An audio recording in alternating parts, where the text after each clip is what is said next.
कर्नाटक चुनाव के आए परिणामों से गदगद कांग्रेस की नजर अब मध्य प्रदेश, राजस्थान और छत्तीसगढ़ के सभी विधानसभा सीटों पर है। राजस्थान और छत्तीसगढ़ में कांग्रेस की सरकार है, लेकिन मध्य प्रदेश में कड़ा मुकाबला देखने को मिल सकता है। ज्योतिरादित्य सिंधिया के चले जाने से कांग्रेस की मुश्किलें बढ़ गईं। मध्य प्रदेश में विजय की पताका फहराने के लिए कांग्रेस और पूर्व सीएम कमलनाथ ने अपनी रणनीति में खासा बदलाव किया है। इस रिपोर्ट में हम आपको बताएंगे मध्य प्रदेश में कांग्रेस की या कमलनाथ की नई रणनीति क्या है। कर्नाटक में जीत के बाद कांग्रेस ने मध्य प्रदेश के लिए अपनी रणनीति बदली है। कमलनाथ ने बताया कि किस तरह की वो प्लानिंग करेंगे और कैसे शिवराज सरकार पर वो वार कर रहे हैं। कर्नाटक के विधानसभा चुनाव में मिली शानदार जीत से कांग्रेस पार्टी के दिग्गज नेता जो हैं वो काफ़ी खुश दिखाई दे रहे हैं और मध्य प्रदेश के विधानसभा चुनाव पर उनकी नज़र है। कांग्रेस स्थानीय मुद्दों के साथ साथ यहाँ पर कई और ऐसे मुद्दों को उठाने की तैयारी कर रही है जो कर्नाटक में प्रभावी साबित हुए हैं, जैसे कमीशनखोरी, भ्रष्टाचार, ऐसे मुद्दे।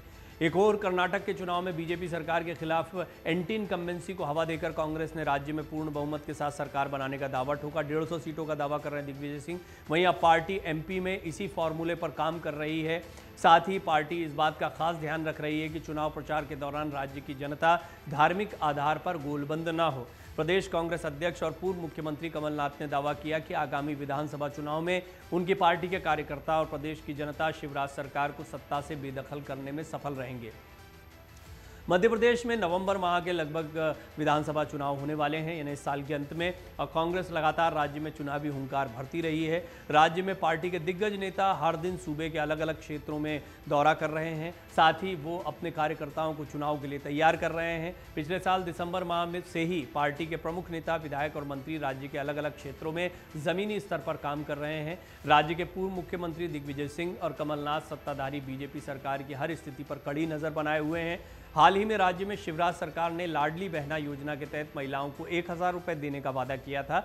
इसके एवज में कमलनाथ ने सूबे की हर महिलाओं को 1500 रुपये और 500 रुपये में गैस सिलेंडर का वादा कर बीजेपी की रणनीति पर एक दांव चलने का काम किया है। इस बीच कमलनाथ ने कांग्रेस की रणनीति को लेकर बड़ा दावा करते हुए कहा कि वो शिवराज सरकार की असफलताओं से जनता को अवगत कराने का काम करेंगे। इसके अलावा वो राज्य में वर्तमान सरकार के खिलाफ एंटी इनकम्बेंसी पर भी जोर देने का काम करेंगे। साथ ही चुनाव प्रचार के दौरान बीजेपी के भावनात्मक मुद्दों और मतदाताओं में ध्रुवीकरण पर उनकी पार्टी रोक लगाने का काम करेगी। कमलनाथ ने कहा कि बीजेपी की हर रणनीति पर वो नज़र बनाए हुए हैं। चुनाव स्थानीय मुद्दों पर लड़ा जाएगा। कमलनाथ ने एक न्यूज़पेपर से बात करते हुए, अखबार से बात करते हुए कहा कि मध्य प्रदेश प्रशासनिक और आर्थिक रूप से बदहाल हो गया है। शिवराज सरकार ने राज्य की जनता से जो वादा किया था, उनकी पार्टी उसे भी पूरा करने में विफल रही है। कांग्रेस पार्टी उसकी, यानी शिवराज सरकार की नाकामियों के बारे में आम लोगों को बताएगी। साथ ही पार्टी जनता के सामने गुड गवर्नेंस का विकल्प रखेगी। कमलनाथ ने साफ कर दिया कि एमपी का चुनाव राज्य के मुद्दों पर लड़ा जाएगा। उनकी पार्टी बीजेपी के द्वारा ध्यान भटकाने वाले मुद्दों पर भी नकेल कसने की काम करेगी। ये राज्य आरएसएस की सबसे बड़ी प्रयोगशाला के तौर पर देखा जाता है। कमलनाथ इसके लिए भी तैयार हैं। कमलनाथ कहते हैं कि कांग्रेस संगठन आरएसएस और बीजेपी की मशीनरी से लड़ने के लिए पूरी तरह तैयार है। खास बात यह है कि पार्टी नेताओं के बीच किसी भी तरह का मतभेद नहीं है। सभी कांग्रेस नेता एकजुट होकर बीजेपी को मात देने की कोशिश में लगे हुए हैं। कर्नाटक में शानदार जीत के साथ कांग्रेस ने बीजेपी के मोदी रथ को रोकने का काम किया है। ये बात सब कमलनाथ कह रहे हैं। कल चुनाव के नतीजे से स्पष्ट हो गया है कि पार्टी ने इस बार के चुनाव में बीजेपी के हिंदुत्व कार्ड की काट निकाल ली है। एमपी में बीजेपी की इस रणनीति को अमली जामा पहनाने की जिम्मेदारी कांग्रेस के वरिष्ठ नेता दिग्विजय सिंह और कमलनाथ के हाथों में है। हालांकि कमलनाथ ने दावा किया है कि वो काफ़ी पहले से ही बीजेपी के इस एजेंडे के खिलाफ तैयारी करने में जुटे हुए हैं। वहीं दूसरी तरफ कमलनाथ ने सीएम शिवराज पर भी जमकर हमला किया। उन्होंने कहा कि शिवराज सिंह चौहान सिर्फ मुख्यमंत्री नहीं रह गए हैं, वो शिलान्यास मंत्री, घोषणा मशीन और झूठ बोलने की मशीन हो गए हैं। आखिरी 5-7 महीनों में इन्हें बहनें, किसान और कर्मचारी याद आ रहे हैं। इन्हें लगता है कि किसी भी तरह का प्रलोभन देकर जनता को गुमराह किया जाए। सिंगरौली में पत्रकारों से बातचीत के दौरान कमलनाथ ने कहा कि सिंगरौली में 25 वर्षों से भारतीय जनता पार्टी जीत रही है। प्रदेश में 18 साल के शासन में भाजपा ने पूरे प्रदेश का सत्यानाश किया है।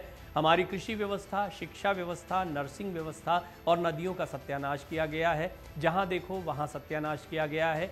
ये आज हमारे प्रदेश की तस्वीर बन गई है। सिंगरौली हमारी ऊर्जा की राजधानी मानी जाती है। जितना राजस्व सिंगरौली मध्य प्रदेश को देता है, क्या उस अनुपात में सिंगरौली के विकास के लिए राशि भाजपा के शासनकाल में दी गई है? ये बड़ा प्रश्न है। कमलनाथ ने यह भी कहा कि भाजपा अक्सर जनता को गुमराह करने और ध्यान मोड़ने में सफल हो जाती है। उदाहरण के तौर पर 2014 में मोदी जी 2 करोड़ रोजगार की बात करते थे। किसानों की आमदनी दोगुनी करने की बात करते थे। 2019 में उन्होंने इनमें से कोई भी बात नहीं की। 2019 में बोले कि राष्ट्रवाद, पाकिस्तान, सर्जिकल स्ट्राइक। अब पता नहीं 2024 में कौन सी बात करेंगे। तो कांग्रेस इसकी भी तैयारी कर रही है कि अचानक से मूल मुद्दों से, ज़मीनी मुद्दों से हटकर कोई मुद्दा आ जाए, जैसे बजरंग दल का मुद्दा कि वो जिसको बजरंग बली का नैरेटिव सेट किया गया, वो कर्नाटक में अंतिम दिनों में बड़ा मुद्दा बन गया था।